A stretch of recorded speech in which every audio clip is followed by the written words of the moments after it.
సమకాలీన సమాజానికి ఎంతో కొంత అందించాలి.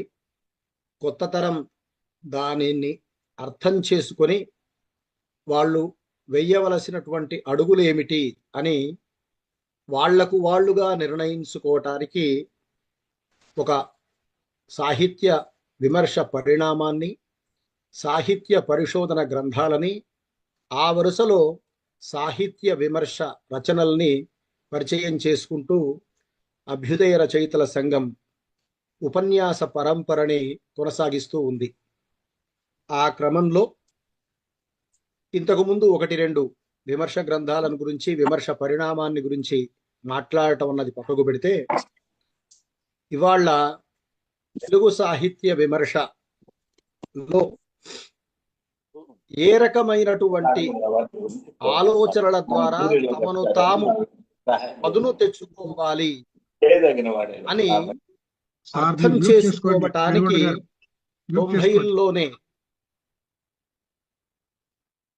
90ల్లోనే ఒక గొప్ప ప్రయత్నం చేసినటువంటి రచన విమర్శ మౌలిక లక్షణాలు. దానిని గురించి ప్రసంగించమని ఆహ్వానించినటువంటి ఆనంద్ గారికి, పరిచయం చేసి ఎప్పుడూ నన్ను, నా ఆలోచనలన్నీ, నేను చేసే పనుల్లో ఉన్న మంచి చెడుల్ని గుర్తు చేస్తూ ముందుకు తీసుకువెళ్తున్నటువంటి పెద్దలు ఆచార్య రాచపాళెం చంద్రశేఖర్ రెడ్డి గారికి, ఈరోజు ఈ సమావేశంలో ఆచార్య ముదిగొండ వీరభద్రయ్య గారు కూడా ఉండటం చాలా చాలా గౌరవాన్ని, అట్లాగే కొంచెం భయాన్ని కూడా ఇస్తూ ఉంది.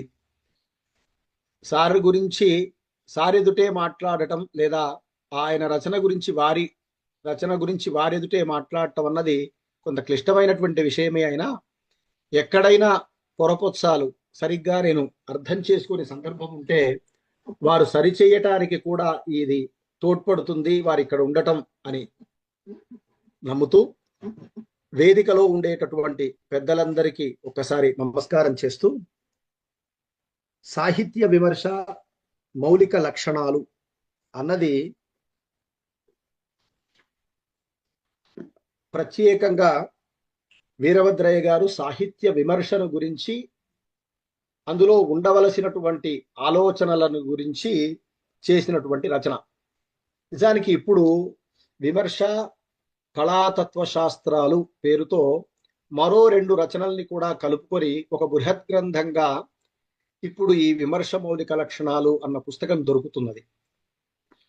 1990లో ప్రచురించినటువంటి పుస్తకంలో 19 వ్యాసాలు ఉంటే, అందులో అనువర్తిత విమర్శ విలువల నిర్ణయం అని తరువాతి కాలంలో రాసినటువంటి పుస్తకంలోని మరికొన్ని అంశాలు కూడా అనుబంధంగాను ప్రత్యేక అధ్యాయంగాను చేరి ఒక 24 అధ్యాయాలుగా ప్రస్తుతం విమర్శ మౌలిక లక్షణాలు పుస్తకం కొత్త తరానికి దొరుకుతున్నది. అంటే 1990 పుస్తకం చూడని వాళ్ళకి ఇది మొత్తం విమర్శ మౌలిక లక్షణాలు అన్నది స్పష్టమే. కానీ తరువాతి కాలంలో రాసిన అనువర్తిత విమర్శ విలువల నిర్ణయం అనే పుస్తకంలోని 4-5 వ్యాసాలు కూడా ఇందులో అధ్యాయాలుగా చేరాయి అన్నది మనవి చేస్తూ, నా అధ్యయనం, నా ఆలోచన 1990లో ప్రచురించినటువంటి విమర్శ మౌలిక లక్షణాలను గురించి అని మనవి చేస్తూ,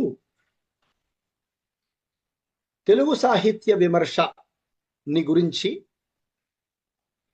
ఈ మౌలిక లక్షణాలను గురించి 1990లలో వీరభద్రయ్య గారు చెప్పేంత వరకు మనకేమీ మంచి రచనలు లేవా, దాని గురించి చేసినటువంటి ఆలోచనలు లేవా అనంటే, తొలితరం విశ్వవిద్యాలయ ఆచార్యులైనటువంటి పింగళి లక్ష్మీకాంతం గారు, దివాకర్ల వెంకటావధాని గారు, వీరు సాహిత్య సోపానాలు, సాహిత్య శిల్ప సమీక్షలలోను, కాకర్ల వెంకటరామ నరసింహం గారు సాహిత్య దర్శనంలోను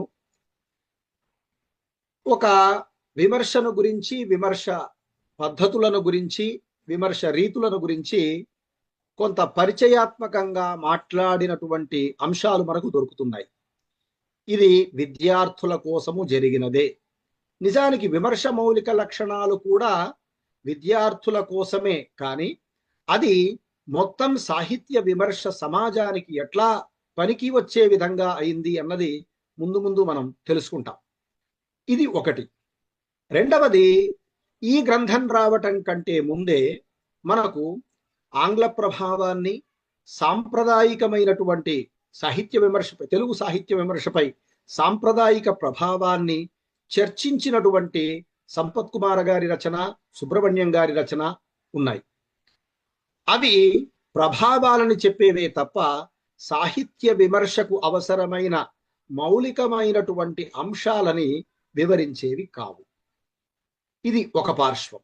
స్థూలంగా విమర్శ అంటే ఏమిటి అని చెప్పడం ఉండటం వేరు, వాటి ప్రభావాన్ని చెప్పటం వేరు. ఇక్కడ మౌలిక లక్షణాలు గ్రంథం కంటే ముందు మనకి ఒక 2 ఉదాహరణలు, కొంత దీనంత సమగ్రము, దీనంత వివరణ ఉన్నటువంటి ఇది కాకపోయినా వడలి మందేశ్వరరావు గారి అనుశీలన అన్న ఒకానొక పుస్తకం కొంత మనకి ఇట్లాంటి సమాచారాన్ని ఇస్తుంది. సాహిత్య విమర్శలో సాహిత్య చరిత్ర కూడా విమర్శ గ్రంథం అవుతుందా అని, సాహిత్య విమర్శకుని లక్షణాలు ఏమిటి అని, సాహిత్య విమర్శలో ఏ ఏ అంశాలు విధానాలు ఉంటాయి అని, కవి విమర్శకుడు అవుతాడా అని కొంత ఆలోచించినటువంటిది ఒక ఉదాహరణ అయితే, ఒకే దగ్గరగా వ్యాసాలు తరువాతి కాలంలో వల్లంపాటి సాహిత్య వ్యాసాల్లో కనిపిస్తుంది. కొంత అనుశీలన అన్న అదే పేరుతో ఆయన కూడా ఒక వ్యాస సంపుటి వేశారు. అందులోనూ వల్లంపాటి సాహిత్య వ్యాసాలు తరువాతి కాలంలో ప్రింట్ అయింది, కానీ వ్యాసం ముందే ప్రచురించబడింది. దాంట్లో విమర్శ పద్ధతుల మీద కొంత ఆలోచన చేశారు. అయితే వల్లంపాటి వారి ఆలోచనలో సాహిత్య సిద్ధాంతానికి, సాహిత్య విమర్శకి ప్రధానమైనటువంటి భేదమేమిటి అన్న ఆలోచనలో వారి వ్యాసం కొనసాగితే, వడలి మందేశ్వరరావు గారిది విమర్శకుడు, విమర్శలోని విధానాలు, విమర్శలో కవి పాత్ర లేదా కవి విమర్శకుడు కావచ్చా అన్నది, సాహిత్య చరిత్ర విమర్శ అవుతుందా అన్నది ప్రధానంగా చేసుకొని చేసినటువంటి ఆలోచనలు. దానికి కంటే కొంత విద్యార్థుల కోసమే చేసినటువంటి ప్రయత్నంగా మనకు ఇది కనిపిస్తుంది. కానీ చాలా ఏ ఏ అంశాల వల్ల సాహిత్య విమర్శ మౌలికతను సాధించుకుంటుంది, ఇది విమర్శకు మౌలిక లక్షణాలను చెప్పటం అన్నది ఒక పార్శ్వం అయితే, అసలు సాహిత్య విమర్శకుడు ఏ రకమైనటువంటి ఆలోచనలను చేయటం ద్వారా, ఏ రకమైనటువంటి అంశాల్ని వ్యక్తం చేయటం ద్వారా మౌలికతను సాధించుకుంటాడు అన్నది ఇక్కడ ప్రధానంగా వారు చేసినటువంటి పని. అంటే మన ఆలోచన విధానాలలో, సాహిత్య విమర్శకుడిగా చేసేటటువంటి చింతనలో ఎంతో కొంత గత విమర్శకులు గతం చేసినటువంటి ఆలోచనల యొక్క కొనసాగింపో లేకపోతే ఆ ఆలోచనల యొక్క ప్రేరణనో ఉంటుంది. అయినా విమర్శకుడు తన మార్గంలో ఒక మౌలికతని సాధించాలి. అది ఎట్లా కుదురుతుంది అని చెప్పటానికి ప్రయత్నం చేసినటువంటి ఈ విమర్శ మౌలిక లక్షణాలు అన్న గ్రంథంలో ప్రధానంగా 19 అధ్యాయాలు ఉన్నాయి. అధ్యాయాలు అంటే మనం 50 పేజీలు 60 పేజీలు అనుకునేటటువంటి ఒకానొక కాలం కూడా ఉండింది. ఇది చాలా మౌలికమైన విషయాల్ని తక్కువ నిడివిలో ఎక్కువ సమాచారాన్ని, మౌలికతని అందిస్తూ రచన. సరే, విమర్శ మౌలిక లక్షణాలు మిగతా వాటి కంటే ఎందుకు భిన్నమైనది అని ఇంతకుముందే నేను అన్నట్టుగా, ఇందులో విమర్శ పరికరాలుగా ఉండేటటువంటి అంశాలేంటి అని చెప్పటం మాత్రమే కాకుండా దానిని అన్వయించి చూపటం అన్నది రెండవ అంశం.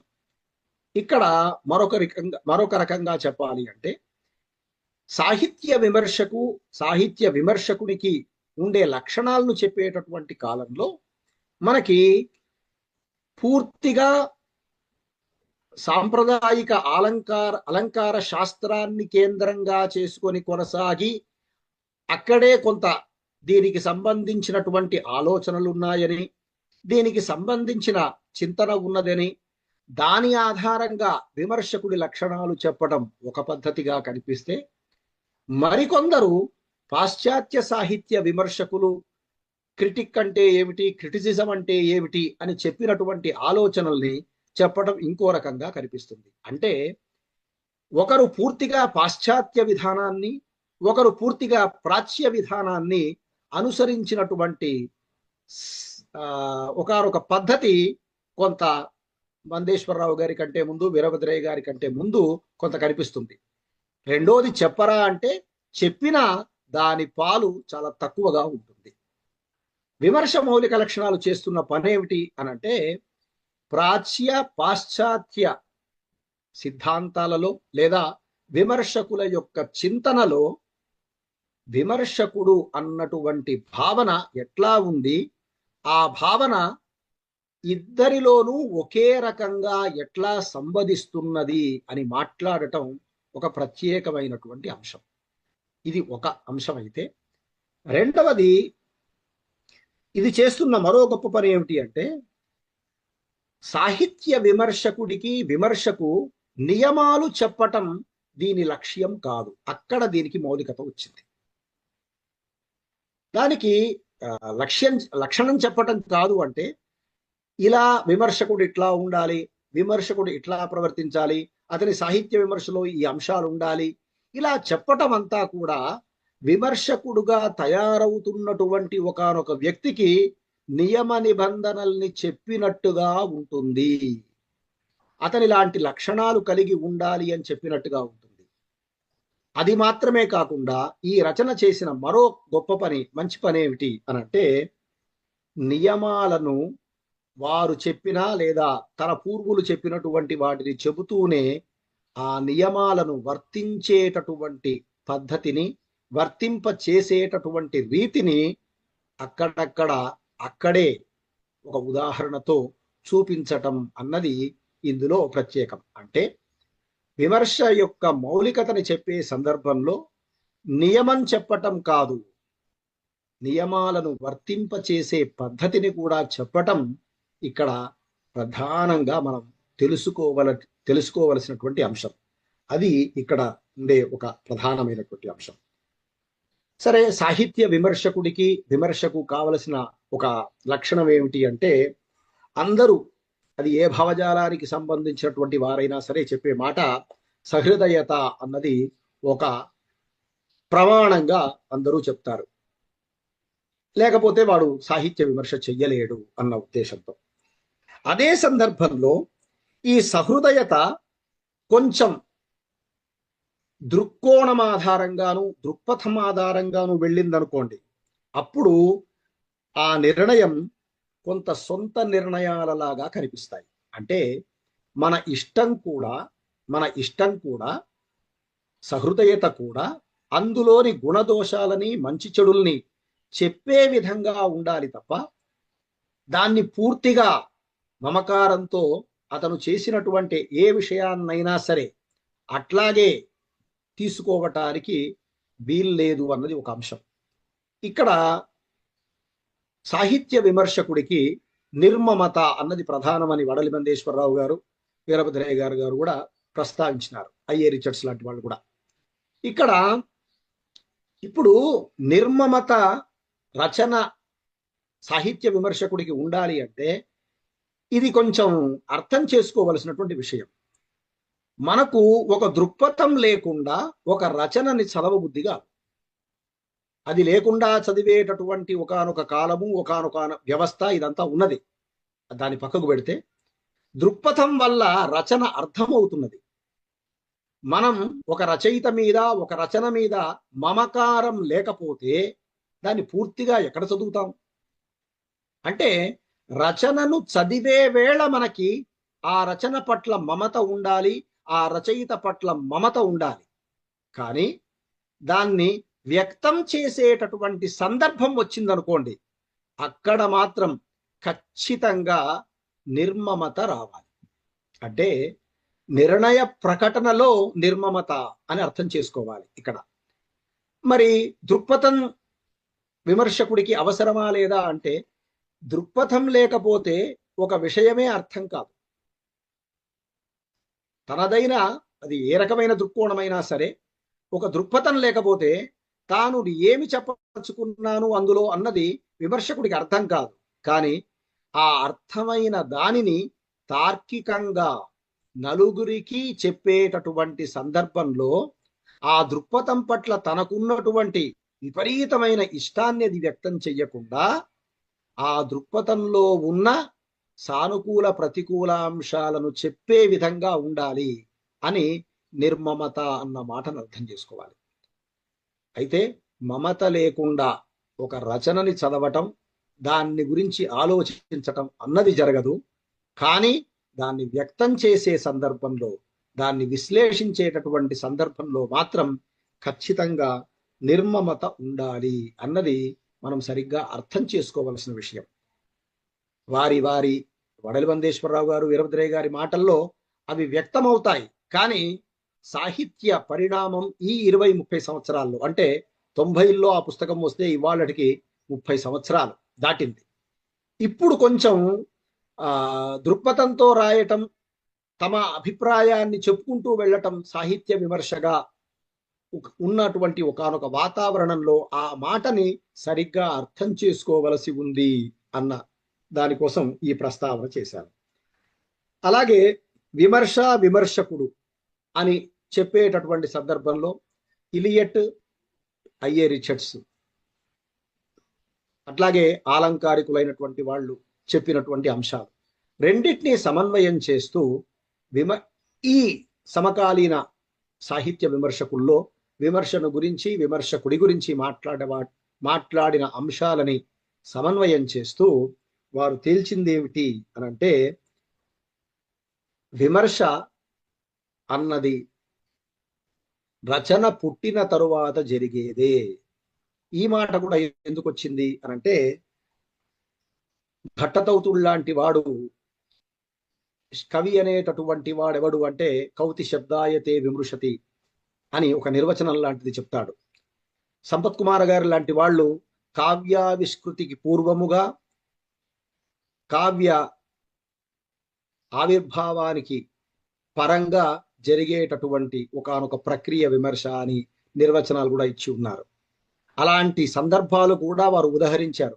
శ్రీశ్రీ తాను మహాప్రస్థానం గురించి కొన్ని రాసుకున్న వ్యాసాలు, విశ్వనాథ వారు రామాయణ కల్పవృక్షమని, రహస్యాలని ఇలా రాసుకున్నవి ఉన్నా అవి విమర్శకులు కాదు.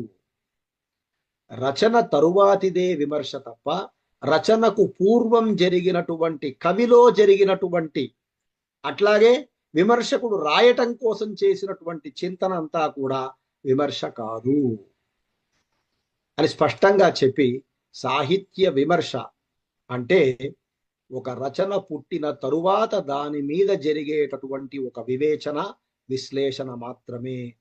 అది మాత్రమే సాహిత్య విమర్శ అవుతుంది అన్నది విమర్శకుడు దగ్గర చెప్పిన మాట. ఈ క్లారిటీ ఇవ్వవలసిన అవసరం 90ల్లో ఎందుకు వచ్చింది అనంటే, మనకు కొంచెం జాగ్రత్తగా అంతకంటే ముందున్న వాళ్ళను గమనిస్తే, అటు కవులుగాను, ఇటు విమర్శకులుగాను, అటు రచయితలుగాను, ఇటు విమర్శకులుగాను ఉన్న వాళ్లలో చాలా మంది కనిపిస్తున్నారు. అయితే వాళ్ళు కవిని వేరుగాను, విమర్శకుని వేరుగాను ప్రదర్శించిన వాళ్ళు. కాలం మారుతూ ఉన్న సందర్భంలో కవిలోని విమర్శకుడు తన రచనని తానే సమర్థించుకునేటటువంటి లక్షణాలన్నీ వస్తున్న కాలంలో ఈ రకమైనటువంటి ఒక స్పష్టత ఆ కాలానికి ఇవ్వవలసిన అవసరం ఉన్నది. దాన్ని ముదిగొండ వీరభద్రయ్య గారు ఆ విమర్శకుడు అన్నటువంటి ఆ పుస్తకంలో చేశారు. ఇది మొదటి అధ్యాయంలో చేసిన పని. ఆ తరువాత సాహిత్య విమర్శ అన్నది శాస్త్రమా కళనా అని ఒక చిన్న చర్చ ఉన్నది. వీరు శాస్త్రమే అంటారు. శాస్త్రమే అన్నప్పుడు మనం గమనించవలసినటువంటి అంశం ఏమిటి అనంటే, మనం శాస్త్రం ఎక్కడైనా ఒకే రకమైనటువంటి నిర్ణయం చెబుతోంది కదా. ఇలా ఒకెక్కం ఒకటి అంటే ఒకటే కదా. అలాగే ఉంటుంది కదా. విమర్శలో అలా జరగదు కదా, భిన్నమైనటువంటి పద్ధతులు ఉన్నాయి కదా. అంటే గమ్యం దగ్గరికి వచ్చిన తర్వాత చేసినటువంటి నిర్ణయంలో ఆయా విమర్శకుల యొక్క దృక్కోణాన్ని బట్టి, రచనలో ఉన్నటువంటి దృక్పథాన్ని బట్టి అంశం ఉంటే ఉండవచ్చుగాక, కానీ దాన్ని నిర్ణయించటం కోసం వెళ్ళవలసినటువంటి మార్గం ఏదైతే ఉందో అది శాస్త్రంలాగానే ఉంటుంది. మనం ఇతర శాస్త్రాలని, అంటే విజ్ఞాన శాస్త్రాలు, సాంకేతిక శాస్త్రాలు, సైన్స్ లాంటి వాటిలో ఖచ్చితంగా ఇలాగే అని చెప్పటానికి అవకాశం ఉన్న విధంగా ఇక్కడ కూడా ఉన్నది, ఉంటేనే అది శాస్త్రం అని అనటం సరైంది కాదు. కానీ అది నడిచేటటువంటి మార్గం ద్వారా దానికి శాస్త్ర ప్రతిపత్తి వస్తుంది అని ఒక క్లారిటీ ఇవ్వటం. ఇంకో రకంగా చెప్పాలి అంటే కొందరు విమర్శకులు అది నేర్చుకునేటప్పుడు శాస్త్రంగాను, ప్రదర్శించేటప్పుడు కళగాను ఉండాలి అని అంటారు. నేర్చుకునేటప్పుడు శాస్త్రంగాను, ప్రదర్శించేటప్పుడు కళగాను ఉండాలి అని అంటే, ఇప్పుడు ఆ సాహిత్య విమర్శ వ్యాసాన్ని చదివేటటువంటి వాడు కళగా దాన్ని చదివినా సరే వాడి బుర్రలో ఉండవలసినటువంటిది ఏమిటి అంటే అది శాస్త్రంగా ఎట్లా అభివృద్ధి అయింది అన్నదే. కళగా అనుకున్నాం అనుకోండి, దాంట్లో ఉన్న అభిరుచిని మనం ఆనందిస్తూ వెళ్ళిపోతాం, అతని ఆత్మాశ్రయత్వాన్ని కూడా ఆనందిస్తూ వెళ్ళిపోతాం. కాబట్టి ఇక్కడ శాస్త్ర ప్రతిపత్తి అని చెప్పటంలో వారి ఉద్దేశం ఏమిటి అని అంటే, ఇందులో ఉన్న విషయము, ఇందులో ఉన్న తర్కము, ఈ తర్కం ఆధారంగా ఆయా విమర్శకులు చేస్తున్నటువంటి నిరూపణలు దానికి శాస్త్ర ప్రతిపత్తిని ఎట్లా కలిగిస్తాయి.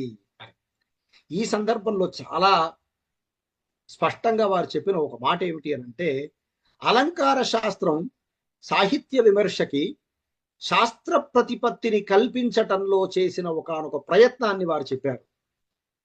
వారికి దాని పట్ల అభిమానం ఉన్నా వారు చేసిన ఇంకో గొప్ప పని ఏమిటి అంటే, రచన ఎట్లా ఉండాలి అని చెప్పేటటువంటి విమర్శ విధానం ఏదైతే ఉందో అది ఒక పార్శ్వమైతే, ఆ రచనలోని సౌందర్యాత్మకతని వెలికి తెచ్చే సందర్భంలో ఈ శాస్త్రాంశాలు ఎట్లా ఉపయోగపడతాయి అన్నది అర్థం చేసుకోవటం అవసరమని చెప్తూ, వివిధ పాశ్చాత్య, ప్రాచ్య ఆలంకారికులు లేదా విమర్శకులు చేసినటువంటి ఆలోచనల ఆధారంగా దీనికి ఎట్లా శాస్త్ర ప్రతిపత్తి ఏర్పడింది అన్నది చెప్తారు.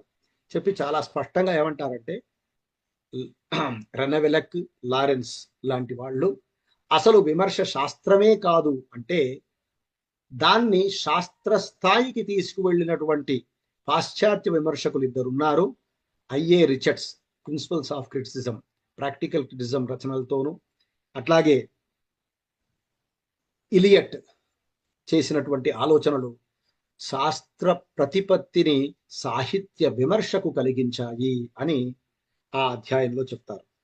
ఇంకో రకంగా చెప్పాలి అనంటే, ఇది ఎట్లా శాస్త్రం అవుతుంది అనేటటువంటి మాట దగ్గర అర్థం చేసుకోవాల్సింది ఏమిటి అంటే, సాహిత్యంలో ఉన్నటువంటి విషయం ఏమిటి అంటే మానవ ఉద్వేగాలు, మనిషి యొక్క భావోద్వేగాలే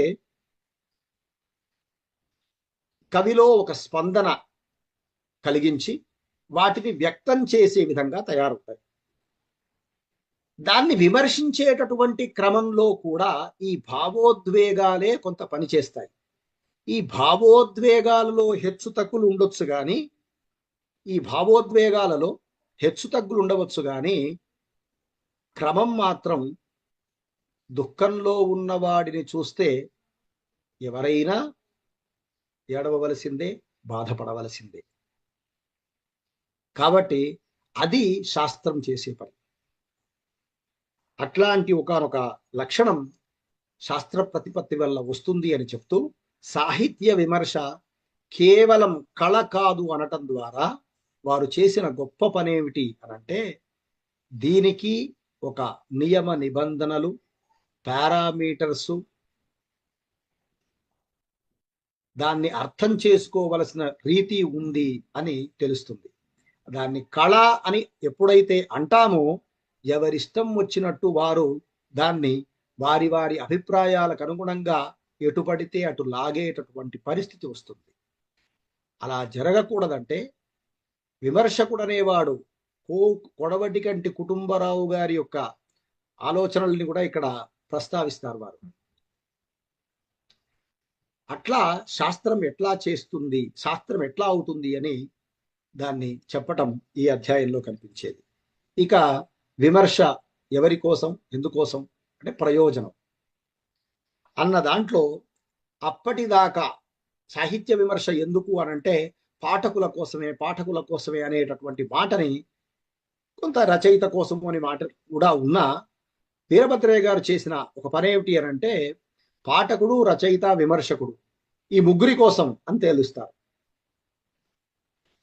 పాఠకుడు మరింత సాహిత్య సంస్కృతిని సరిగ్గా అర్థం చేసుకోవటానికి విమర్శ పనికిరావాలని,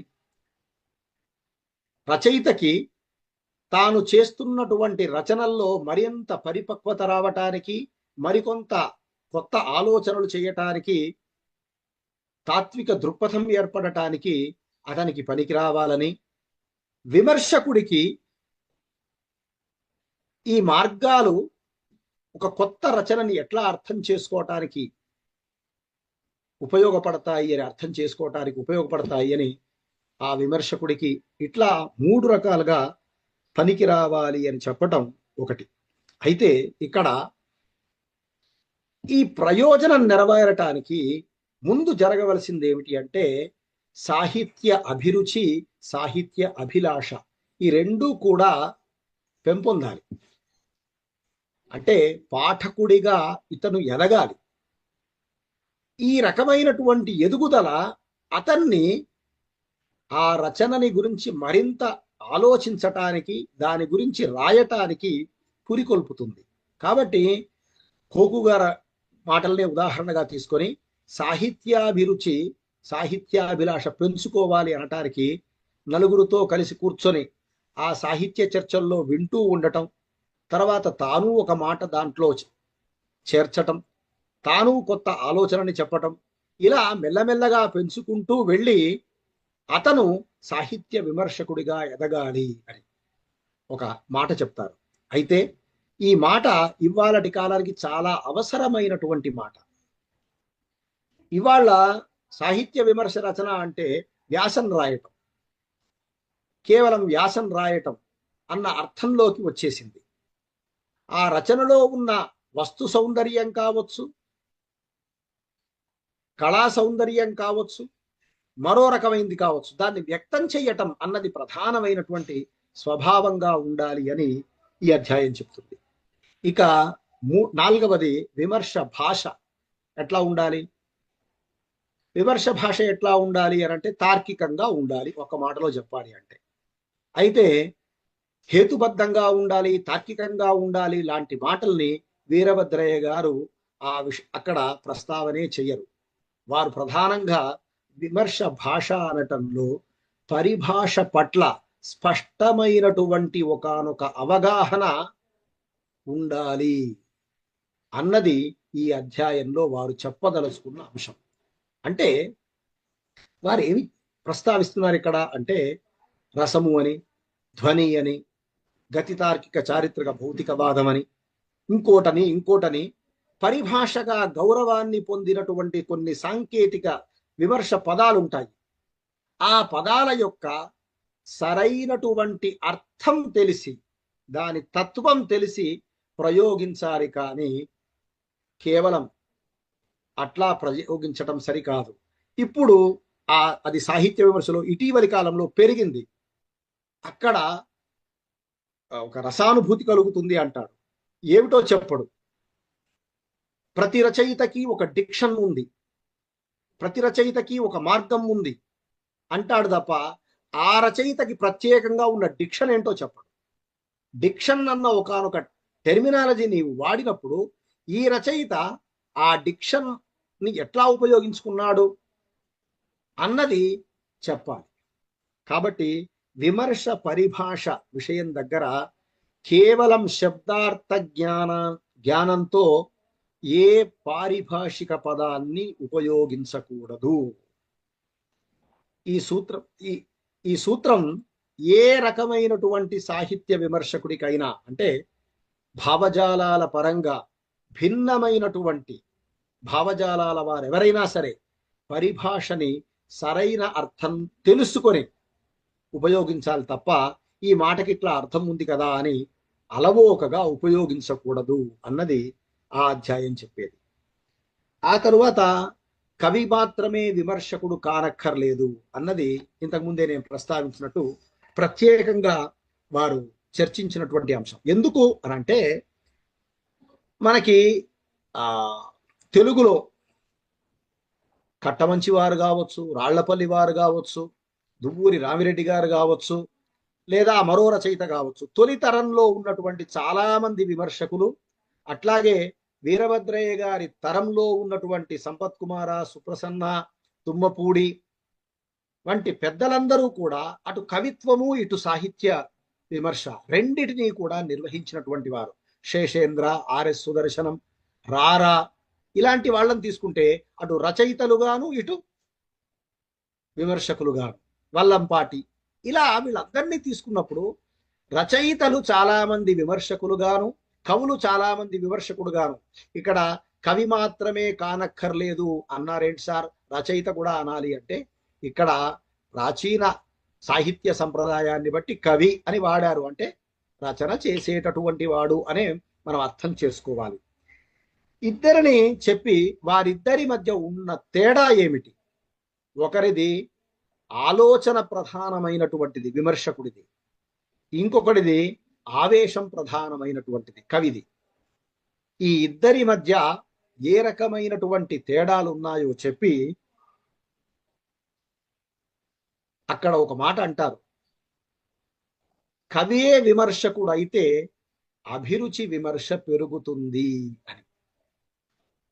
అంటే అతను సాహిత్య ప్రమాణాలతో ఉండేటటువంటి విషయం కంటే కూడా తన అభిరుచిని ప్రధానంగా చేసుకొని సాహిత్య విమర్శని వెలయించటం ఎక్కువగా జరుగుతుంది. అక్కడ పాశ్చాత్య విమర్శకులు చెప్పిన జీవితం యొక్క చైతన్యమే కళ, విమర్శ ఏమో కళ యొక్క చైతన్యం అని ఒక విమర్శకుడు చెప్పిన మాటల్ని ఉదహరిస్తూ వారు తేల్చినటువంటి విషయం ఏమిటి అనంటే, ఇద్దరిలోనూ విమర్శకుడు ఉంటాడు, కానీ కవి అయినటువంటి వాడు విమర్శ చేస్తే అది తన రచన మీదనే చేసేటటువంటి స్వభావం ఉంటే తన రచనని తాను డిఫెన్స్ చేసుకునేటటువంటి పద్ధతిలో ఉంటుంది. తన అభిరుచి ఏది, కళారంగంలో తన అభిరుచి ఏదుందో అదే విమర్శ రంగంలో కూడా అందరికీ అంటించేటటువంటి ప్రమాదం ఉన్నది అని చెప్తూ, కవి అయినటువంటి వాడు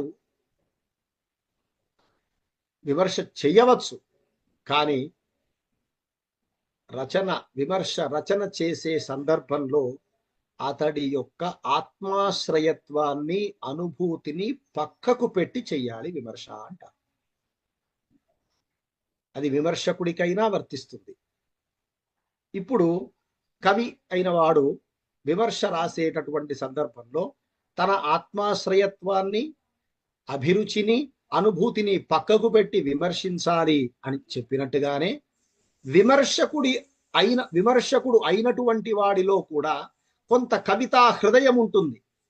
ఆ కవితా హృదయాన్ని వ్యక్తం చేసేందుకోసం కొన్ని ఆలంకారికంగా రాసే వాక్యాలు, కొంత అందంగా చెప్పేటటువంటి వాక్యాల్ని తయారు చేయాలనుకుంటాడు. అప్పుడు వాడిలో ఉన్న కవి బయటికి రాకూడదు. అంటే మనలో రెండు రకాల కాన్షియస్, అన్కాన్షియస్లో అన్కాన్షియస్ అన్నది కళకి ఉపయోగపడుతుంది తప్ప విమర్శకి పనికిరాదు. ఆ రకమైనటువంటి చైతన్యం సాహిత్య విమర్శకుడికి ఉండాలి అని చెప్తూ, కవి మాత్రమే కానక్కర్లేదు అనటంలో ఆ కవితా హృదయాన్ని అర్థం చేసుకోవటం అన్నవి ప్రధానంగా తెలుసుకోవాలి. ఆ సందర్భంలో వారు అన్నమాట, కవి విమర్శకుడిగా మాట్లాడుతున్నప్పుడు అతడు ఉద్దేశించేవి విమర్శకుల చేత పరీక్షించబడాల్సిన సమాచార పత్రాలే కానీ విమర్శ కాదు. అంటే వాడు డాక్యుమెంట్నే ఇస్తున్నాడు కవి అయిన వాడు, అవి సమాచారం ఇస్తున్న విధానంగా ఉంటుంది. అందుకనే ఆ కవి విమర్శకుడు కావాలి అనుకున్నప్పుడు ప్రామాణికత అవసరం. కవి మాత్రమే విమర్శకుడు కావాలి అన్నది ఒక ప్రామాణికమైన అభిప్రాయం కాదు అని. నేను ఈ పుస్తకం చదివిన కాలంలో, వారి పాఠాలు విన్నటువంటి కాలంలో సార్ కవిత్వమేమీ రాయలేదు, రచనలేమి సృజనాత్మక రచనలేమి చేయలేదని నా అభిప్రాయం. బహుశా మా తరంలో మాతో చదువుకున్నటువంటి చాలా మంది మిత్రులందరికీ కూడా సార్ కవిత్వం రాసుంటారా, కథలు రాసుంటారా అన్నది అసలు తెలియదు. ఇటీవలి కాలంలో వారి రచనలన్నీ బయటికి వస్తూ ఉంటే సార్ కవిత్వం కూడా రాశారు, చాలా సుదీర్ఘమైనటువంటి మహాకావ్యంగా చెప్పబడేటటువంటి కూడా రాశారు అని తెలుస్తూ ఉన్నది. అంటే ఇక్కడ గమనించాలి, వారే ఉదాహరణ దానికి. తాను కవిత్వం రాసే సంపత్ కుమార్, సుప్రసన్న, తుమ్మపూడి ఇలా ఎవరినైనా తీసుకోండి, కవిత్వం రాసేటటువంటి సందర్భంలో వారు కవిగానే ఉన్నారు, విమర్శ రాసేటటువంటి సందర్భంలో వారు విమర్శకులుగానే ఉన్నారు. అది ప్రామాణికత. కవి మాత్రమే విమర్శకుడు అన్నది సరైన విధానం కాదు అని పాశ్చాత్యులు కొంతమంది, భారతీయులు కొంతమంది కవే రాయగలడు అంటే కొంత కవితా రహస్యం విమర్శకుడి కంటే కొంచెం ముందు అతనికి తెలిస్తే తెలియవచ్చు కాక, కానీ దాన్ని వ్యక్తం చేసే సందర్భంలో మాత్రం ఇద్దరికీ విమర్శ చైతన్యమే అవసరం. అది ఇక్కడ స్పష్టం చేస్తారు. ఆ తరువాత విమర్శకుడికి పాండిత్యం అవసరమా? పాండిత్యం ఎక్కువ చదువుకోవాలన్నాడు కదా కోకు కూడా, మిగతా వాళ్ళ కంటే కూడా విమర్శకుడు అనేటటువంటి వాడు. పాండిత్యం అవసరమా అనంటే ఎదుటివారి వాదాన్ని దబాయించే లేదా ఎదుటివారి వాదాన్ని ఏదైనా బెదిరించేటటువంటి పద్ధతిలో ఉండేది కాదు పాండిత్యం. పాండిత్యం అంటే తాను చెప్పదలుచుకున్న విషయం ఏ దృక్పథానికి దృక్కోణానికి సంబంధించిన వాడైనా సరే మరొక్కసారి ఆలోచించటానికి అనుగుణంగా తన ఆలోచనని పంచటం అని అర్థం చేసుకోవాలి. ఆ రూపంలో పాండిత్యాన్ని అర్థం చేసుకోవాలి. ఎందుకు అంటే ఈ పాండిత్యం లేదా ఈ చింతన ఇతనిలో ఉండే ఈ స్థితి ఒక సాహిత్య సంస్కృతిని, విమర్శ సంస్కృతిని, ఆలోచన సంస్కృతిని పెంచుతుంది. లేకపోతే ప్రతివ్యాసము విమర్శ వ్యాసమై కూర్చుంటుంది ఇటీవలి కాలంలో వస్తున్నట్టుగా. కాబట్టి ఈ పాండిత్యం ఏం చేస్తుంది అంటే పాఠకుడు లేదా లోతైన పాఠకుడు కూడా ఒక్కొక్కసారి తెలుసుకోలేనటువంటి ఒకానొక విషయాన్ని వెలికి తీసి చెప్పటానికి ఇతనికి పాండిత్యం అవసరం. ఈ పాండిత్యం ఉండాలి అంటే తన పూర్వుల యొక్క ఆలోచనల్ని చదివి ఉండటం, తన పూర్వులు చేసినటువంటి శాస్త్రాల్ని చదివి ఉండటం, తన పూర్వులు చెప్పినటువంటి సిద్ధాంతాల్ని చదివి ఉండటం. అది ప్రాచ్యమా పాశ్చాత్యమా మరొకట తర్వాత సంగతి. చదివి ఉండటం అన్న ఒకనొక లక్షణం పాండిత్యం అన్న మాట దగ్గర అర్థం చేసుకోవాలి. వారన్న మాట చాలా గొప్పది. చివరికి భూమిని విమర్శకు మూలంగా పాండిత్యం ఉంటే విమర్శకుడు రచనలోని వాస్తవాలకు అతీతంగా పోడు. ఊహలను భూమికి కట్టేసి ఉంచేది పాండిత్యమే. చాలా గొప్ప మాట. వీడు ఆకాశంలో తిరిగే నేల విడిచి సాము చేసేటటువంటి ఒకనొక లక్షణాన్ని దూరం చేసేది పాండిత్యమే. కానీ లోకంలో ఒక భిన్నమైన అభిప్రాయం కూడా కనిపిస్తుంది. వీడు దాన్ని వదిలిపెట్టి మిగతా అంతా మాట్లాడుతూ ఉంటాడు పాండిత్యం ఉన్నవాడు అని. కానీ వారు ఇక్కడ చెప్పింది నిజమైన అసలైన దృక్కోణంతో ఆలోచించే స్వభావం కలిగిన పాండిత్యం ఉంటే వాడు భూమి చుట్టే తిరుగుతాడు అని. కాబట్టి కవిత్వ మర్మము, పాండిత్యము, తాత్వికత ఈ మూడు కూడా సాహిత్య విమర్శకుడికి అవసరమని చెప్తుంది. ఆ తరువాతి విషయం ప్రశంస, విమర్శ. ఏది ప్రశంస, ఏది విమర్శ? ఇంగ్లీష్ వాళ్ళు అప్రిసియేషన్ అన్న మాటని తెలుగులో మనం ప్రశంస అని వాడేస్తున్నాం. కానీ ఇంగ్లీష్ వారు అప్రిసియేషన్ అన్న మాటకి ఉన్న అర్థం ఏంటి అంటే చాలా విశ్లేషణాత్మకంగా చెప్పటము అనే అర్థమే. కానీ భారతదేశంలో ఆ ప్రశంస అన్న మాట దాని అనువాదం అట్లా జరిగింది, ప్రశంస అని. ఈ రెండిటి మధ్య తేడా ఏమిటి అని చెప్పటం ఇంకో అధ్యాయం. ఎందుకు అనంటే పీఠికలలోను వారు ప్రస్తావించలేదు, కానీ సమీక్షలలోను ఇటీవలి కాలం, అప్పుడు కాదు, సమీక్షలలోను కనిపిస్తున్నది చాలా వరకు ప్రశంసే. శ్రీశ్రీకి మహాప్రస్థానానికి యోగ్యతాపత్రం రాసిన అందులో ప్రశంసే ఎక్కువగా ఉంది, ఒక ఆత్మాశ్రయ ధోరణి ఉంది. ఇది ప్రశంసలో కనిపించేటటువంటి లక్షణం. మరి దీన్ని ఎట్లా దూరం చేసుకోవాలి అన్నప్పుడు వీరభద్రయ్య గారు అన్నటువంటి మాట చాలా గొప్పగా ఉంది. అదేమిటి అంటే, విమర్శ హృదయాన్ని ఆకర్షించటం, బుద్ధిని వికసింపచేయటం అన్నది ప్రధానంగా చేస్తుంది. విమర్శ ఆ పని చేయాలి.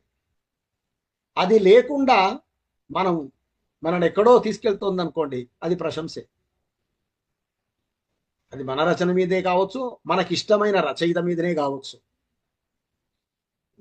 అది ప్రశంసే అవుతుంది. అంటూ సాహిత్య రచనలోని సాధారణీకరణం వలన సామాన్యుని సాహిత్య రచనలో సాధారణీకరణం అన్నది సామాన్యునికి ఎట్లా అనుభవంలోకి వస్తుందో, సాహిత్య విమర్శలోని అంశాలు కూడా జనరలైజ్ కావాలి, అంటే సామాన్యీకరణం జరగాలి. అప్పుడు అది పాఠకులకు అనుకూలంగా ఉంటాయి అని చెప్తూ చాలా స్పష్టంగా ఏది ప్రశంస అవుతుంది అనంటే, మనని ఆకాశంలో తేలేట్టు చేసేది, మన మనస్సుకి చాలా ఇష్టం కలిగించేటటువంటిది ఏవైతే ఉన్నాయో అవి ప్రశంసలు అవుతాయి తప్ప మరొకటి కాదు. విమర్శ అంటే సామాన్య సూత్రాల్ని నిర్మించేదిగాను ఉండాలి, అదే సందర్భంలో ఆ రచనలో ఉన్న తప్పొప్పుల్ని స్పష్టంగా చెప్పగలిగేటటువంటి పద్ధతి ఉండాలి. ఈ 8 అధ్యాయాలు విమర్శలోకి అడుగు పెట్టటానికి వస్తున్నటువంటి వాళ్ళకి అవసరమైనటువంటి అంశాలని చెప్పే అధ్యాయాలు. ఆ తరువాత విమర్శ విధానాలు దగ్గర వీరభద్రయ్య గారు చేసిన ఒక ఆలోచన, పాశ్చాత్య విమర్శకులు కొంత దాని వెనుక ఉన్నా కూడా చేసింది ఏమిటి అంటే, విమర్శ రీతులు అని శైలి విమర్శ, ఆలంకారిక విమర్శ ఇలా చెప్పుకుంటూ వెళ్లే పద్ధతిని పక్కకు పెట్టి వారు ఏం చేశారంటే, విమర్శ విధానంలో నిర్ణయము, విశ్లేషణ, వ్యాఖ్యానము, తులనాత్మక పరిశీలన అన్న 4 అంశాలు ఉంటాయి అని జనరల్గా మీరు మార్క్సిస్టు విమర్శకుడు అనుకోండి, అందులోనూ విశ్లేషణ, తులనాత్మక పరిశీలన, నిర్ణయము, వ్యాఖ్యానము ఉంటాయి. సాంప్రదాయిక భూమికతో చేసేవాడు మరో భూమిక. ఏ రకమైనటువంటి సాహిత్య విమర్శకుడైనా సరే అతనికి ఏ విధానాలు ఉంటాయి అంటే, విశ్లేషణ, వ్యాఖ్యానము, తులనాత్మక పరిశీలన, నిర్ణయం, ఈ 4 ఏ విమర్శలోనైనా ఉంటాయి అని చెప్పేటటువంటి అధ్యాయాలు తరువాతి 4. వీటి ద్వారా వారు చేసినటువంటి పని ఏమిటి అనంటే, నిర్ణయం గురించి, అభిప్రాయ ప్రకటన నిర్ణయం గురించి. ఇక్కడ విశ్లేషణ గురించి చెప్పినటువంటి అధ్యాయంలో వారు తప్పు అని ఒక కథని తీసుకొని విశ్లేషణ చేశారు. ఆ కథ అంతా వివిధ ఘట్టాలుగా చెప్తూ, వివిధ కథలుగా చెప్తూ, ఎక్కడెక్కడ ఎలా విశ్లేషించుకుంటూ రావాలి అని ఉదాహరణతో చెప్తారు. నిజానికి చాలా మంది కవిత్వాన్ని ఎంచుకుంటారు ఇట్లాంటి సందర్భంలో సాధారణంగా. ఇక్కడ విమర్శకుడిగా వీరభద్రయ్య గారి యొక్క ప్రత్యేకత, లేదా ఒక ఉపాధ్యాయుడిగా, అధ్యాపకుడిగా వారి ప్రత్యేకత తెలుస్తుంది. అదేంటి అనంటే, భవిష్యత్తులో తాను చెప్పబోయేటటువంటి కొన్ని అనువర్తిత ప్రమాణాలు ఏవైతే ఉన్నాయో అవి ఎక్కువగా కవిత్వానికి, కొంచెం తక్కువగా కథా నవల లాంటి వాటికి వర్తిస్తాయి. అందుకని వారు ఇక్కడ కథని ఎన్నుకోవటం ద్వారా వారు చేసిన పనేమిటి అనంటే, ముందు కవిత్వమే చెప్తాం కాబట్టి అని అనుకోవచ్చు. రెండవది, ఇది అన్ని ప్రక్రియలకు అవసరమైన సాధారణ సూత్రం. విశ్లేషణ అన్నది ఒక కథని ఆధారంగా చేసుకొని వారు చేశారు. ఆ తరువాత నిర్ణయం అంటే అభిప్రాయ ప్రకటన. నిర్ణయం లేకుండా విమర్శలు చాలా వస్తున్నాయి వాళ్ళ రేపు. ఏం తేలుస్తాడో చెప్పడు, చెప్పవచ్చు, ఉండవచ్చు, ఆలోచించవచ్చు, ఇలాంటి వచ్చులతో వాక్యాలు ముగిసేటటువంటి వ్యాసాలు చాలాగా పెరుగుతూ ఉన్నాయి. వీరు నిర్ణయ ప్రకటన, అభిప్రాయ ప్రకటన విమర్శలో ఎంత ప్రధానమో చెప్తూ అన్నమాట. నిర్ణయాన్ని ప్రకటించడంలో నిర్మమత ఉండాలి. ఇంతకుముందే మనం ప్రస్తావించుకున్నాం. సూత్రాలు మనలో అనుభవాన్ని కలిగించవు. సాహిత్య విమర్శ సూత్రాలు లేదా నిర్ణయ సూత్రాలు అనుభవాన్ని కలిగించవు. అనుభవాన్ని బట్టి సామాన్య సూత్రాలు ఏర్పడాలి. అనుభవానికి విరుద్ధంగా ఉండే సూత్రాలుంటే వాటిని త్యజించాలి. అంటే కావ్య విశ్లేషణ, రచనా విశ్లేషణ చేస్తున్నటువంటి వ్యక్తికి కావ్యానుభవం ఇచ్చేటటువంటి అంశం ఎంత ప్రధానమో నిర్ణయ ప్రకటన దగ్గర అని చెప్తున్నారు. అలా చెయ్యకపోవటం వల్ల ఒక్కొక్కసారి తప్పుడు నిర్ణయాలు వచ్చేటటువంటి అవకాశం ఉంటుంది అని ఆ అధ్యాయం చెప్తుంది. ఇక తులనాత్మక పరిశీలనం. సరే, ఇవాళ సాహిత్య సిద్ధాంతం తులనాత్మక కంపారిటివ్ లిటరేచర్ థియరీ అన్న వాళ్ళు రెండు భిన్న భాషల మధ్య, రెండు భిన్న సంస్కృతుల మధ్య ఇట్లా జరిగేది అని చెప్తారు. ఇక్కడ వీరభద్రయ్య గారు ఒకే భాషలో తైపారు వేయటం, మంచి చెడులు చూడటం, రెండిటిని కలిపి చూడటం, తులనాత్మకంగా చూడటం అనే వాడుతూ ఉన్నాం మనం. కానీ సాహిత్య సిద్ధాంత తులనాత్మక సాహిత్య సిద్ధాంతం వాళ్ళు దాన్ని ఇప్పుడు అంగీకరించారు. తులనాత్మక పరిశీలన అన్న దానికి సరే వారు చెప్పిన వెన్నేటి రామచంద్రరావు గారి ఉదాహరణతో చాలా చెప్పారు. వారు అన్న మాట చాలా గొప్పది. తులనాత్మక విమర్శ లేదా పరిశీలన సెన్సేషన్ కోసం చెయ్యకూడదు.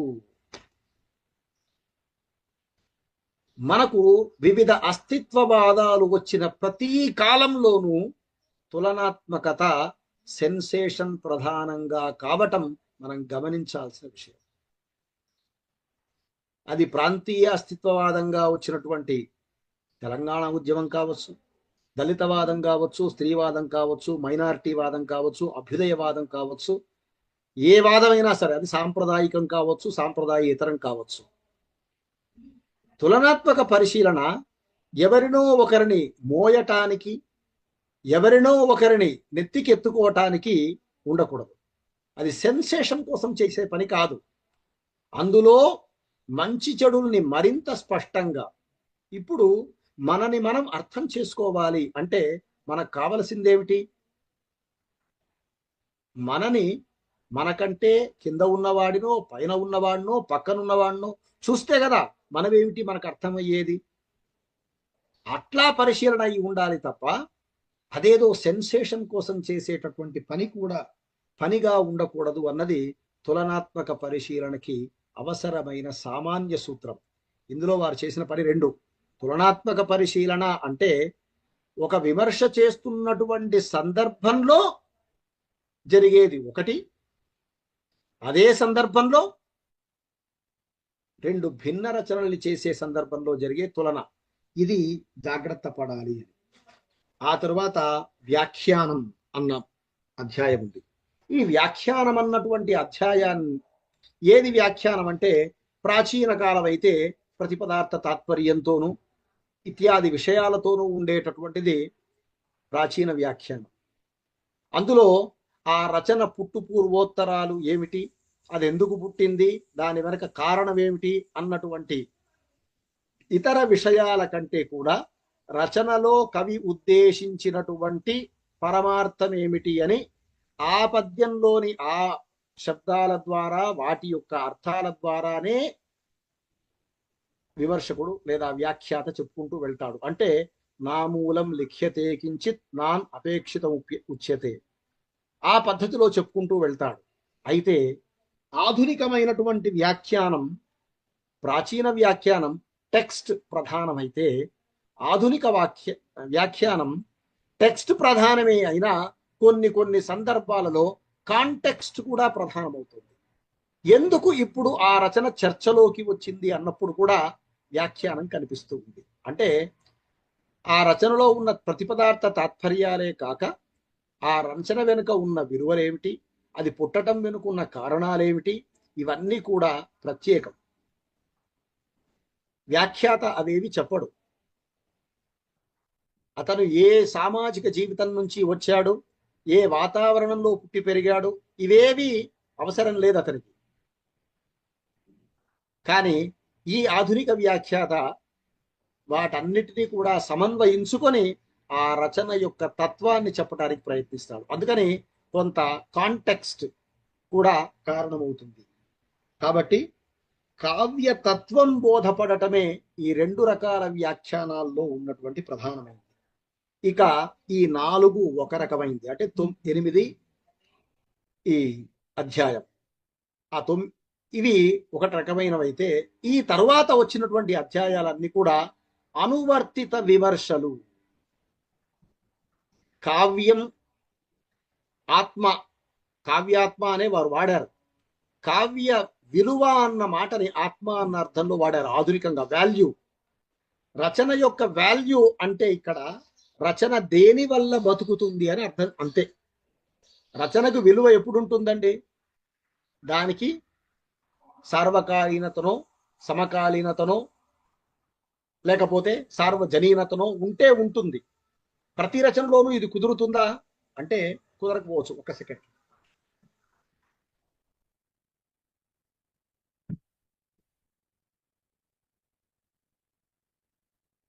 ప్రతి రచనలోనూ ఇది కుదురుతుందా అంటే కుదరకపోవచ్చు. కానీ రచనలో విలువను వెలికి తీయటం అనంటే అది ధ్వని ద్వారా చేస్తారా, వక్రోక్తి ద్వారా చేస్తారా, అలంకారం ద్వారా చేస్తారా అని వారు ఈ 3 కొలమానాలను ఎన్నుకున్నారు అనువర్తిత విమర్శలో. రచనలో సంప్రదాయ భూమిక ఏమిటి అని మాట్లాడినటువంటి అధ్యాయం కూడా ఉంది. ఇక్కడ సంప్రదాయం ఏమిటి అన్నటువంటి దాన్ని రచనా సంప్రదాయం, ఆలోచనా సంప్రదాయం, తాత్విక సంప్రదాయం, దాని యొక్క మూలాల్ని ఎట్లా వెతుక్కోవాలి అని చేసినటువంటి ఆలోచనలో ఈ తరువాతి అధ్యాయాలన్నీ కూడా ఒక రకంగా అనువర్తితం. ఈ అనువర్తితంలో కూడా వీరభద్రయ్య గారు రాస్తున్న కాలానికి అవసరమైనది ఏమిటి అనంటే ఇది ఆధునిక సాహిత్యానికి ఎట్లా అనువర్తింపచేస్తూ చెప్పాలి అన్నది వారి లక్ష్యంగా కనిపిస్తుంది. ప్రత్యేక లక్షణంగా కనిపిస్తుంది, లక్ష్యంగా కూడా కనిపిస్తుంది. అంటే మనం ధ్వని సిద్ధాంతాన్ని చెప్తూ మళ్ళీ అదే మహాభారత రామాయణాల్ని ధ్వని సిద్ధాంతాన్ని చెప్తూ అదే ప్రాచీన కావ్యాల్ని కాకుండా ఆధునిక కవిత్వాన్ని ఉదాహరణగా చూపటం ద్వారా అది ఎట్లా సార్వకాలీనమైనటువంటి విలువలుగా ఉంటాయి, రచనని బతికించే విలువలుగా ఉంటాయి అని వక్రోక్తి, అలంకారము అట్లాగే ధ్వని ఆధారంగా వారు ప్రస్తావిస్తారు. వారు ఆ సందర్భంలో అన్నటువంటి మాట చాలా గొప్పగా ఉంటుంది.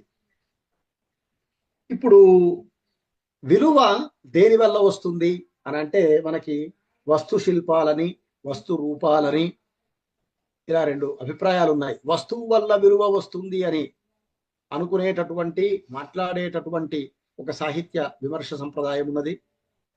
కళాత్మకత వల్ల వస్తుంది అని చెప్పేటటువంటి సాహిత్య విమర్శ సంప్రదాయం ఉంది. రెండు అని చెప్పేటటువంటి వాళ్ళు ఉన్నారు. అయితే వస్తువు సందేశం ఒకసారి అందిన తరువాత మరల అందులో అందేదేమున్నది? అదే కదా ఎన్నిసార్లు చదివినా వచ్చే సందేశం. కానీ అందులో ఉన్న కళాత్మకత మరల మనని ఆకర్షిస్తూ ఉన్నది. ఆ సందేశాన్ని వినటానికి మనను ఉరికొల్పుతూ ఉన్నది ఆ చెప్పే రీతి, ఆ కళాత్మకత. కాబట్టి కళాత్మకత వల్ల సౌందర్యం, విలువ పెరుగుతుంది అని చెప్తూ వారు చెప్పినటువంటి మాట ఇది 2 రకాలుగా ఉంటుంది. కవి దృష్టికోణం నుంచి చూస్తే కావ్యార్థాన్ని తెలుసుకోవాలంటే కవి దృష్టికోణం అవసరం. రచనని విలువ కట్టాలి అంటే విమర్శకుడి యొక్క దృష్టికోణం అవసరం. అంటే అది ఎందువల్ల బతుకుతుంది అని చెప్పటానికి విమర్శకుడికి ఒక దృష్టికోణం ఉండాలి అని ఈ అధ్యాయంలో ప్రస్తావిస్తారు. అంటే ఈ ఈ ఈ ఈ రకమైనటువంటి ఆలోచన ద్వారా వారు రెండు విషయాలు ఈ అధ్యాయంలో చెప్తారు. ఒకటి, సాహిత్య విమర్శ లేదా అందులో ఉన్నటువంటి వస్తువు సందేశం ఎంత ఉన్నతమైనవైనా ఎంత గొప్పవైనా సరే వాటి ప్రయోజనం అవి నెరవేరుస్తూనే ఆ రచన సాహిత్య స్థాయికి ఎట్లా పెరిగింది, విషయం వస్తువు కావటం అంటూ ఉంటాం, ఆ వస్తువు ఎట్లా సాహిత్యం అయ్యింది అన్న ఒకానొక పద్ధతి ద్వారానే విలువల యొక్క నిర్ణయం జరుగుతుంది అని ఉదాహరణగా ధ్వని సిద్ధాంతాన్ని కొంత తీసుకొని చెప్తారు. అట్లాగే అలంకారం ఒక కొలమానం అన్న దాంట్లో అలంకారాలు ఎట్లా కొలమానం అవుతాయి అన్న దాంట్లో ఎక్కువగా వారు అలంకారం గురించి ఎవరెవరేం మాట్లాడారు అన్న పద్ధతిలోను శ్రీశ్రీ కవిత్వంలోని 1-2 ఉదాహరణలు మాత్రమే ఇచ్చారు. ఆ తరువాతి కాలంలో భావచిత్రానికి అలంకారానికి ప్రతీకకి అలంకారానికి మధ్య ఇవన్నీ కూడా ఎట్లా ఉన్నతమైనటువంటి స్థితికి వెళ్తాయి, అలంకారం నుంచి ఎట్లా ఎదుగుతాయి, మూలంగా ఎట్లా ఉంటాయి, అభివ్యక్తిలో అలంకారం ప్రాధాన్యం ఏంటి, తర్వాతి కాలంలో చెప్పినవి చాలా ఉన్నాయి. ఇక్కడ అలంకారం కొలమానం ద్వారా దాన్ని ఎట్లా విలువ అవుతుంది అది, ఆ తర్వాత వక్రోక్తి సిద్ధాంతాన్ని తీసుకొని అది ఎట్లా కావ్యానికి అన్వయించవచ్చు అని చెప్పటం, ఆధునిక కవిత్వానికి అన్వయించు చెప్పటం కనిపిస్తుంది. ఇక్కడ మనకు ఒక కావ్యాత్మ అని మొదట్లో వాడారు కదా, అందులో అలంకారము, ధ్వని, వక్రోక్తి మాత్రమే ప్రస్తావించినారు. ఔచిత్యం కాని, రీతి కాని, గుణం కాని, రసం కాని ప్రస్తావించలేదు.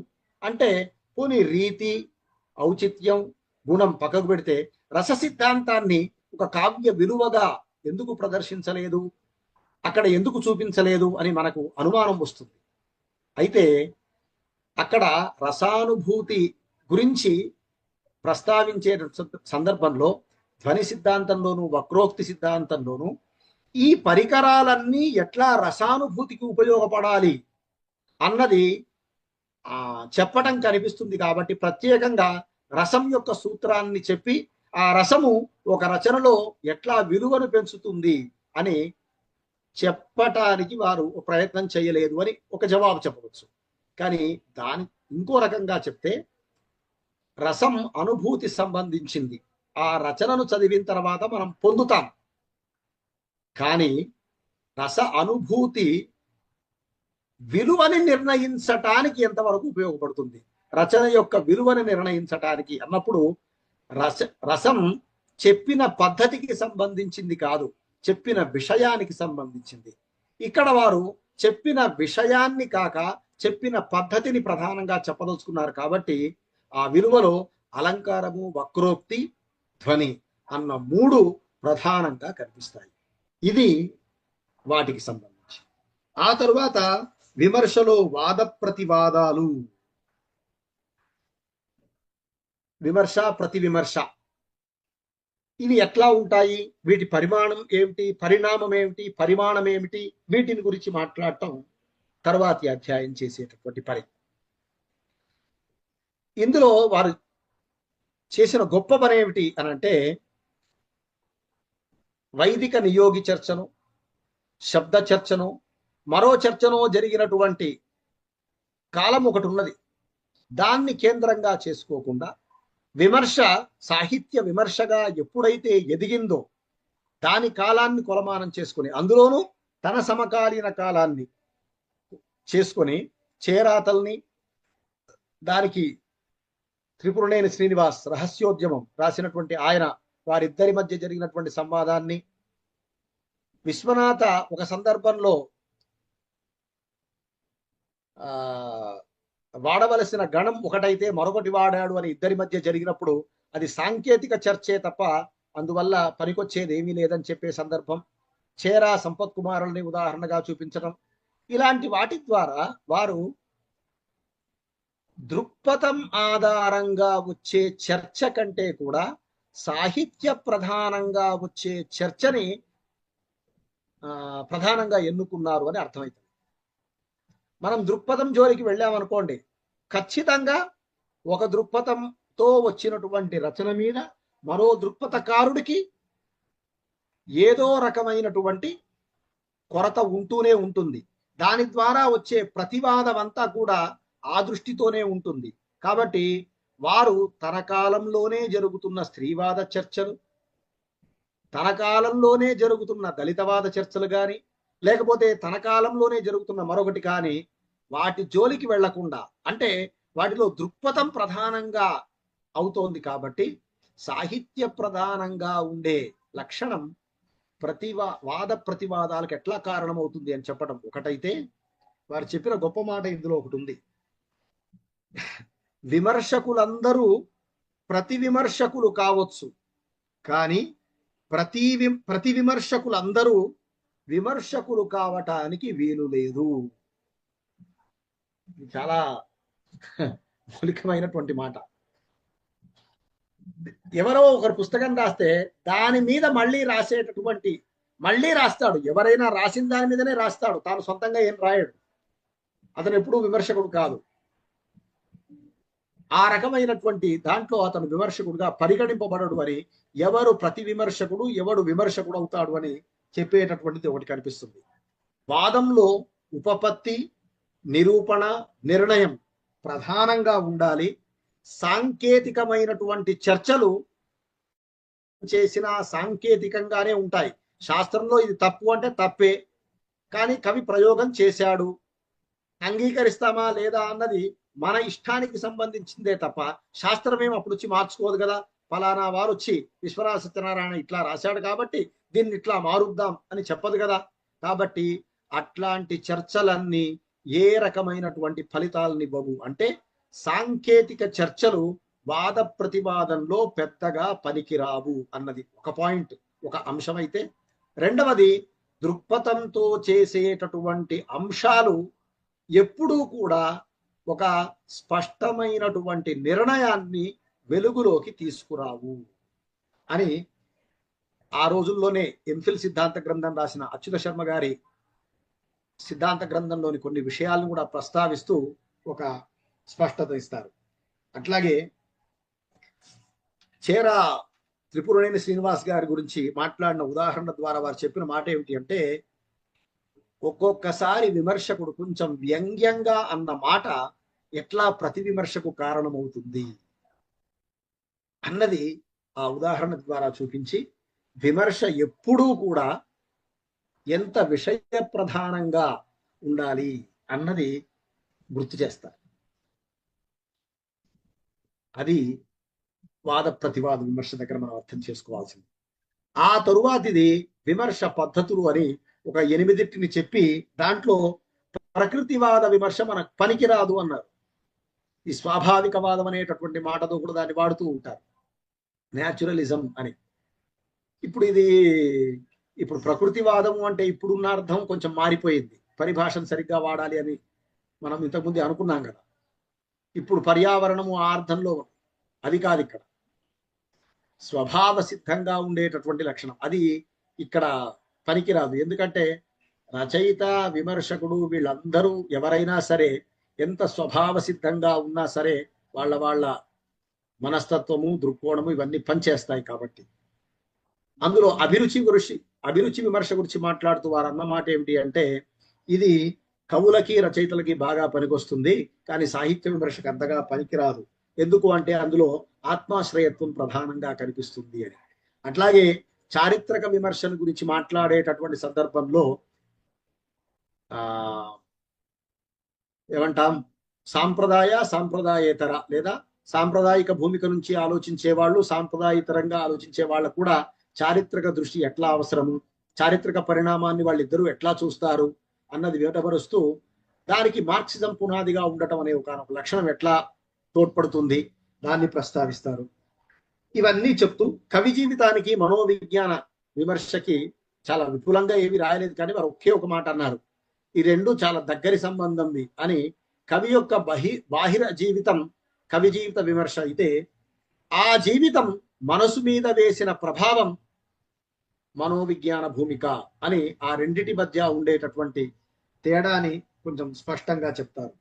ఆ తర్వాత మార్క్సిస్టు విమర్శ, మనోవిజ్ఞాన విమర్శ అన్న రెండు విమర్శ విధానాల్ని చాలా వివరంగాను, వాటిలో ఉండేటటువంటి మంచి చెడులేమిటి అని చాలా మౌలికంగాను చెప్పినటువంటి అధ్యాయాలు మిగతా రెండు.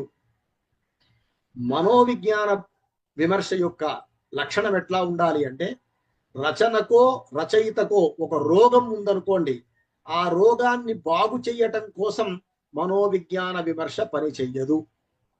అంటే సాహిత్యాన్ని బాగు చెయ్యటమో ఇంకోటో దాని లక్ష్యం కాదు. రచన సృష్టిస్తున్న వేళ రచయితలో ఏమి జరుగుతున్నది, అదే సందర్భంలో రచయితకి అందులోని పాత్రకి సంబంధం ఏమిటి, ఇలాంటి విషయాలు ఎట్లా మనోభూమిక నుంచి వ్యాఖ్యానించాలి అని చెప్పటం కోసం ఇది పనికి వస్తుంది అని. వారు ఈ అచేతన ఎట్లా పనిచేస్తుంది అని విశ్వనాథన్ గురించి ఆలోచించిన సందర్భంలో, కవిత్వం పుట్టేటటువంటి సందర్భంలో కవిలో ఏం జరుగుతుంది అని చెప్పే సందర్భంలో కొంత మనోవైజ్ఞాన భూమికకు సంబంధించిన అచేతనని గురించి ఆలోచన చేశారు. ఆ ఆలోచనల పరమార్థం ఏమి ఇక్కడ వారు మాట్లాడలేదు. కారణం ఏమిటి అంటే, మౌలిక లక్షణాలలో తన సిద్ధాంతాలని తన ఆలోచనల్ని అక్కడ రుద్దటం ప్రధానం కాదు. చాలా వీరభద్రయ్య గారి మిగతా వ్యాసాల్లో విమర్శ మౌలిక లక్షణాల్లో తన సాంప్రదాయిక భూమిక కనిపిస్తూ ఉన్నా సరే, చాలా స్పష్టంగా విమర్శకుడికి అవసరమైనటువంటి ఒక పరిణామం ఏమిటి, పద్ధతి ఏమిటి అన్నది చెప్పటానికి ఎక్కువగా ప్రయత్నిస్తారు. మిగతా వ్యాసాల దగ్గర మనం చూసినప్పుడు ఆయన చాలా గట్టిగానే తాను చెప్పదలుచుకున్న సిద్ధాంతాన్ని చెప్పినట్టుగా కనిపిస్తారు. ఇక్కడ లేదా అంటే లేదని కాదు, ఉన్నా అక్కడ విషయ ప్రధానంగా విమర్శకుడికి అవసరమైనటువంటిదేమిటి, విమర్శకుడిగా ఎదగటానికి ఒక వ్యక్తికి అవసరమైనదేమిటి అని చెప్పటమే లక్ష్యంగా ఈ విమర్శ మౌలిక లక్షణాలు కనిపిస్తుంది. మొట్టమొదటగా నేను ప్రస్తావించినట్టు, విద్యార్థులు కేంద్రంగా విద్యార్థుల కోసం పాఠం చెప్పేటటువంటి ఉపాధ్యాయుడు నిరంతరం ఆలోచిస్తూ ఉంటే ఎట్లాంటి మౌలికమైనటువంటి అంశాలు ఉంటాయి, అవి నిరంతరం ఎప్పటికప్పుడు తాను రాసుకుంటున్న డైరీలో నోట్ చేసుకుంటే ఎట్లాంటి ప్రామాణికమైనటువంటి వ్యాసాలు వస్తాయి అని విమర్శ మౌలిక లక్షణాలు పుస్తకం బయటికి వచ్చిన తర్వాత మనకు బాగా అర్థమవుతుంది. అది విమర్శ మౌలిక లక్షణాల్లో ఉన్నటువంటి ప్రత్యేకత. అట్లాగే అటు ప్రాచ్యము ఇటు పాశ్చాత్యము దేనిని నెత్తికెత్తుకోకుండా విషయ ప్రధానంగా విమర్శకుడికి అవసరమైనటువంటి మౌలిక సూత్రాలని మౌలికంగా, అంటే తన ఒరిజినాలిటీని మిస్ కాకుండా, విమర్శకుడిగా తనదైన ఒక మార్గం ఉన్నది వీరభద్రయ్య గారికి 90ల కాలానికి, దాన్ని ఎక్కడా వదిలిపెట్టకుండా చెప్పినటువంటి ఒక ఉత్కృష్టమైన రచన. ఇవాళ మళ్ళీ దానికి వ్యాఖ్యానం కావాలి. నిజం చెప్పాలి అంటే అందులోని విషయాల్ని ఇప్పటి సాహిత్య విమర్శ విద్యార్థి అర్థం చేసుకోవటానికి మళ్ళీ ఒక వ్యాఖ్యానం కావాలి దానికి. అది గుర్తించే వారు ఒక గొప్ప పని చేశారు. అనువర్తిత విమర్శ విలువ నిర్ణయం అనే పుస్తకంలోని కొన్ని వ్యాసాలని కూడా అందులో చేర్చుకుంటూ ఆ తెలివిడిని మరింత పెంచేటటువంటి పద్ధతిలో దాన్ని పునర్నిర్మించారు, మరికొంత చేర్చారు. అలా చేర్చడం ద్వారా ఇప్పటి విద్యార్థి కూడా మరింత అర్థం చేసుకోవటానికి ఆ రచన ఉపయోగపడుతుంది. అయితే వారిని ఇంకా బాగా అర్థం చేసుకోవాలి అంటే మాత్రం ఆ పుస్తకాన్ని వారి దగ్గర చదువుకున్నటువంటి తరం కొంచెం జాగ్రత్తగా సమన్వయం చేసుకొని కొత్త తరానికి అందించవలసిన అవసరం ఉన్నది అని మనవి చేస్తూ, ఇంత మంచి అవకాశం ఇచ్చిన పెద్దలందరికీ కృతజ్ఞతలు చెప్తూ నమస్కారం.